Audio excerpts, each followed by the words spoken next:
مثلا مجدد عصری 20 شیخ آلبانی میگن همینه حق میکرد. این چیزا اجتهادی هست برادر عزیز. یک کسی برای مجدد گفتن شاید در علم تخریج مجدد باشند. در یک نوع علم ها 50 نوع فن های اسلامی هست.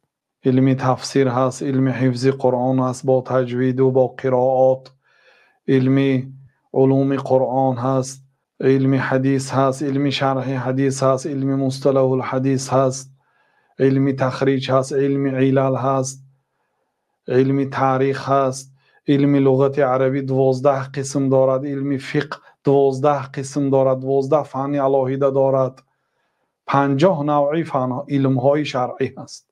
اون کس در یک علم، در علم تخریج واقعا خیلی خدمت به دین مقدس اسلام کردند، به نهایت مهنت کردند. الله تعالی از ایشان راضی باشد. در همین علم بعضی علما میگن واقعا امام بودند، لیکن مجدد گفته نمیشه در تمام ساحه ها. الله تعالی از ایشان راضی باشد. بله.